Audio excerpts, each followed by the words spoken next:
Hearing critical reviews of something that you might have poured your heart and soul into over a long time can be a frustrating and demoralizing experience for a lot of artists. In this video, I'm going to talk to you about how to deal with negative critique.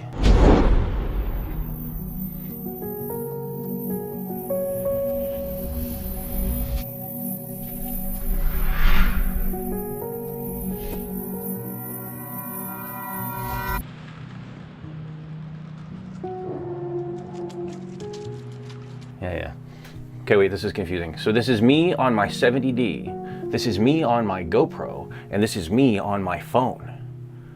Now, this is me on my phone on my 70D, but this is me on my 70D on my GoPro. This is me on my 70D on my phone and on my GoPro. This is you. No, wait, no, this is... frick. So I wanted to talk a little bit about receiving negative critique. You know, whether it's in person or whether it's online, whether you ask for it or whether you don't. Like, a lot of times as an artist, you want feedback on what you do.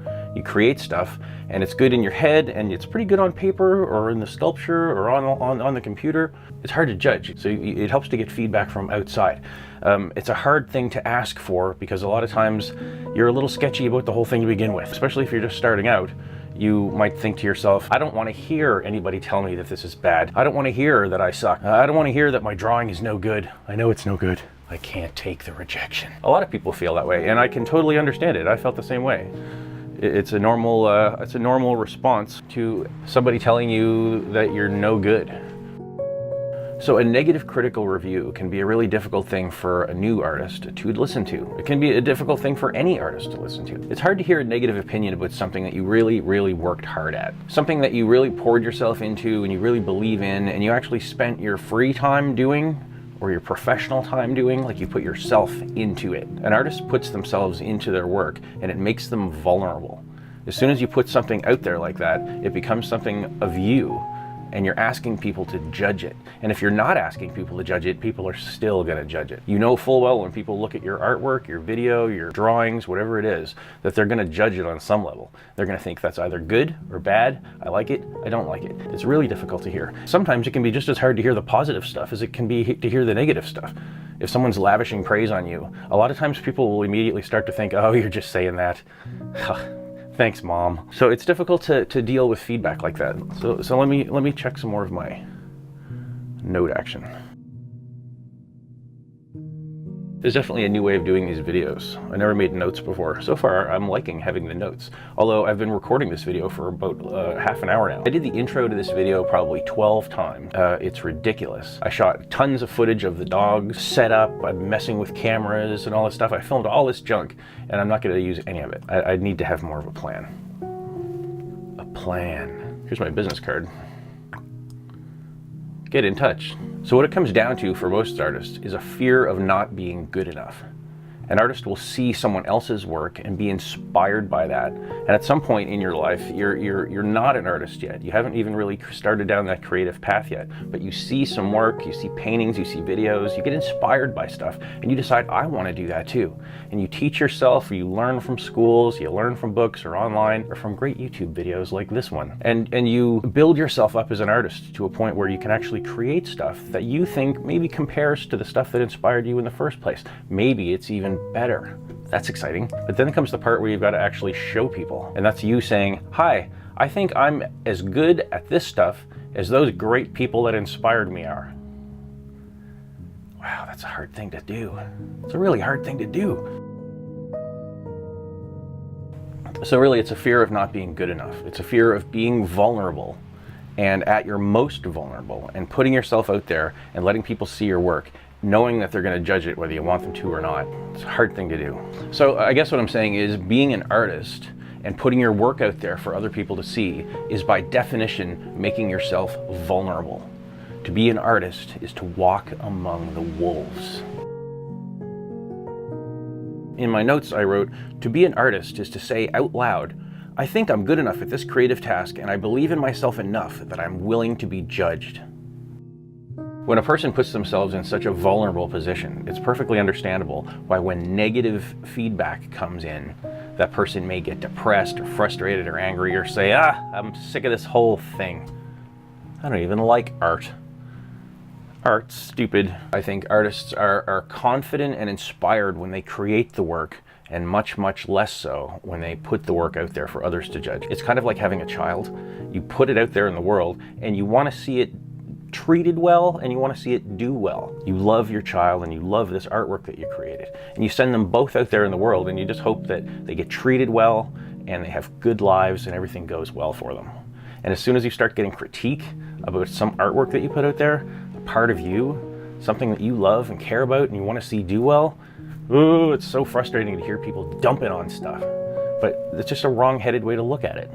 So now is the big part where I spill it and tell you what the deal is. I just keep moving the camera around.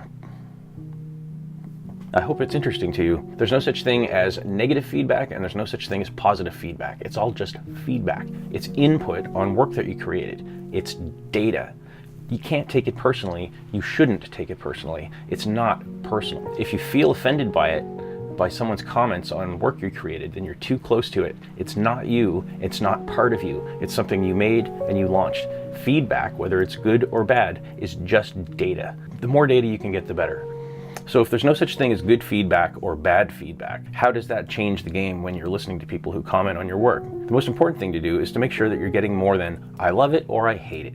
Those comments are no good. That kind of feedback doesn't help you grow. It doesn't really matter whether one particular person likes something or doesn't like something. It matters why they feel that way. So anytime I get any kind of feedback or comment from anybody about any kind of creative work that I do, I always ask them why they feel that way. I'm kind of indifferent as to whether they like it or they don't like it. I want to know what they like about it or what they don't like about it, because that's actual data that I can use to make my content better. And by better, I mean something that more closely matches what my vision is in my head or what my goal is for the artwork. So look at feedback and input and critique not as good or bad, but just as little segments of data, and look at all of those data points as pixels in a big picture. Imagine that every time someone gives you comment on your creative artwork, whether it's good or bad, that is one piece of data, one pixel. And it can be good, which would be white, or it can be bad, which would be black. If you only listen to the good comments on your creative artwork, you will get nothing but white pixels. And eventually, you will have a solid white image that doesn't really tell you anything at all. If you get down into a funk and only start listening to the negative comments about your work, you're gonna have a black image. And it's not accurate, and it doesn't contain any information at all. When you look at all of the data in its entirety, from whites to the blacks and through all the grays in between, and you array all of that data, you get a nice, beautiful black and white image. True white to true black and all the grays in between give you a full and true representation of the scene. And it's the same thing if you look at your input and your feedback. All of those little individual data points turn into one big picture of what your work is. And when you look at it like that, you need the dark, you need the light, you need all the grays in between. Because without that, you're not going to get a clear and true representation of what your work is. Does that make sense? Does that make sense? Really hard to describe all that. So be open to getting critique. It doesn't matter if it's negative or positive, it's all in your head. A good photo has detail in the shadows and detail in the highlights. A tiny bit of true white and a tiny bit of true black. And all the grays in between are what make up the photograph. And it's the same thing for your feedback and your critique. Tune out the haters. There's always going to be people like that. They're probably just jealous that you're even doing something in the first place. Look at this jackass making videos. I've had a channel for a long time and I haven't made any videos. Really would like to. This guy's a jerk. At the end of the day, take all of the feedback you get as data. Use it to make yourself a better artist and keep going. Don't be so close to your art that you can't hear negative comments without taking it personally. It's data and it will help you get better as an artist. Make sure you find out why people like something and make sure you find out why they don't like something. Take that data, learn from it, move on. That's it. That's it. That's my whole tip. That's my whole friggin' tip.